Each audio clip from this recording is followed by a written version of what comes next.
ఆంధ్రప్రదేశ్ ఎన్నికలకు ఈ నెల 13న పోలింగ్ ముగిసింది. జూన్ 4న ఫలితాలను వెల్లడించనున్నారు. ఈ క్రమంలో ప్రతి ఒక్కరిలో ఉత్కంఠ మొదలైంది. రాష్ట్రంలో ఏ పార్టీ అధికారంలోకి వస్తుందనే చర్చ జరుగుతోంది.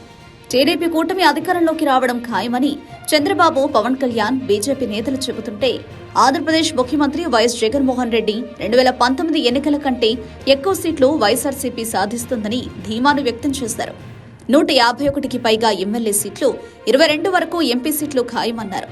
అంతేకాదు, వైఎస్ఆర్సీపీ నేతలు ఏకంగా జూన్ 9న సీఎం జగన్ రెండోసారి సీఎం కావడం పక్కా అంటున్నారు. అయితే జగన్ ఐపాక్ కార్యాలయానికి వెళ్లిన సమయంలో ప్రముఖ రాజకీయ వ్యూహకర్త ప్రశాంత్ కిషోర్ టాపిక్ తీసుకొచ్చారు.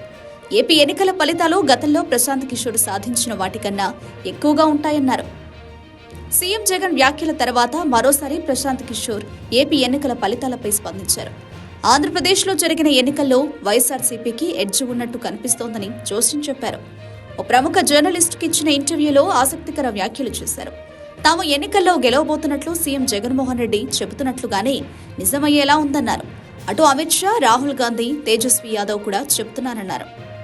తాను గత 10 ఏళ్లు ఎన్నికల్లో పనిచేస్తున్నారని, తనకు ఫలితాల ముందే ఓటమిని అంగీకరించిన వారు ఎవరూ కనిపించలేదని వ్యాఖ్యానించారు. జూన్ 4న జరిగే ఓట్ల లెక్కింపులు 4 రౌండ్లు పూర్తయిన తర్వాత కూడా ఖచ్చితంగా చూడండి. వచ్చే రౌండ్లలో తమకు మెజారిటీ ఖాయమని, ప్రభుత్వం ఏర్పాటు చేయడంపై ధీమాను జగన్ వ్యక్తం చేశారని చెప్పుకొచ్చారు. తెలుగుదేశం పార్టీ అధినేత నారా చంద్రబాబు నాయుడు తాము ఏపీలో అధికారంలోకి రావడం ఖాయమని చెప్పారని, జగన్ మాత్రం అలా కాకుండా గత ఎన్నికల కంటే ఎక్కువ సంఖ్యలో సీట్లు గెలుస్తామన్న వ్యాఖ్యల్ని గుర్తు చేశారు. ఆంధ్రలో ట్రెండ్ను బట్టి చూస్తుంటే మరోసారి జగన్ గెలుస్తారని అనిపిస్తోందని, గతంలో చేసిన మాటలకు యూటర్న్ తీసుకున్నారు. రాజకీయాల్లో ఏదైనా సాధ్యమేనని, జగన్ గెలుపును తాను ఊహించలేదన్నారు. ఈసారి ఎన్నికల్లో బీజేపీకి గతం కంటే సీట్లు తగ్గవని చెప్పుకొచ్చారు.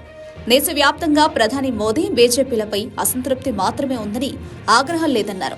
అందుకే ఈసారి బీజేపీ 2019లో ఉన్న సీట్లకు సమానంగా కానీ అంతకంటే ఎక్కువ సీట్లు వచ్చే అవకాశం ఉందని ప్రశాంత్ కిషోర్ వివరించారు.